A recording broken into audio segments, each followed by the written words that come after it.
السلام علیکم، میں ہوں آپ کا معلم امیر تیمور۔ ڈیئر اسٹوڈنٹس، میں آپ کو خوش آمدید کہتا ہوں اسلامیات کی کلاس دوم میں۔ آج ہم باب چہارم اخلاق و آداب، جس کا عنوان ہے بڑوں کا ادب۔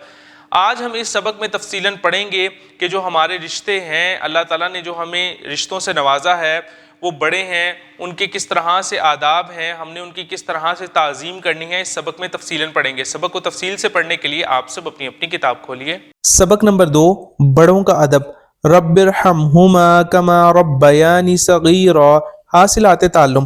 اس سبق کی تکمیل کے بعد طلبہ اس قابل ہو جائیں گے کہ وہ بڑوں کے ادب و احترام کے بارے میں جان سکیں، بڑوں کے ادب و احترام کی اہمیت سے آگاہ ہو سکیں، بڑوں کے احترام کی عادت کو اپنا سکیں۔ پڑھیے۔ ارشاد نبوی صلی اللہ علیہ وسلم ہے۔ ترجمہ۔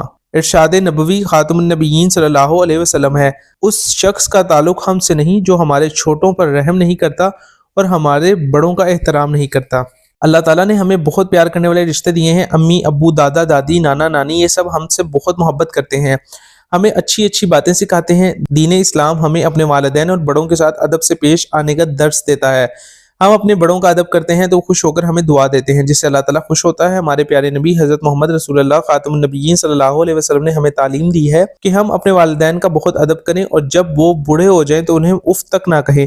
والدین اور بڑوں کے ادب کے حوالے سے ہمیں درج ذیل باتوں کا خیال رکھنا چاہیے۔ بڑوں کو سلام کرنے میں پہل کریں، ان سے ادب و احترام سے پیش آئیں، ان کا کہا مانیں، ان کی بات توجہ سے سنیں۔ دسترخوان پر کھانا کھاتے ہوئے پہلے بڑوں کو کھانا نکالنے کا موقع دیں، اپنے والدین کی عزت کریں اور ان کی ہر بات مانیں۔ محفل میں یا سفر میں بڑوں کو بیٹھنے کے لیے جگہ دیں۔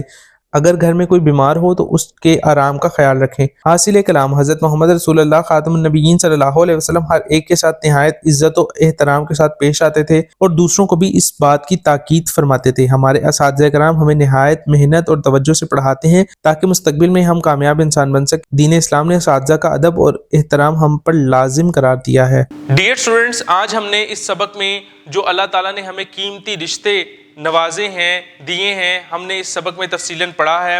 تو ہمیں چاہیے کہ ہم اپنے جو بڑے رشتے ہیں، اپنے قیمتی رشتے، جن رشتوں سے اللہ تعالیٰ نے ہمیں نوازا ہے، ہم ان کے ساتھ ادب و احترام سے پیش آئیں۔ جب ہم ان سے ادب و احترام سے پیش آئیں گے، نہ صرف وہ ہمیں دعائیں دیں گے بلکہ اللہ تعالیٰ کی ذات بھی خوش ہوگی۔ تو ملتے ہیں ایک نئی ویڈیو میں اس سبق کی مشق کے ساتھ۔ تب تک اپنا بہت سا خیال رکھیں۔ اللہ حافظ۔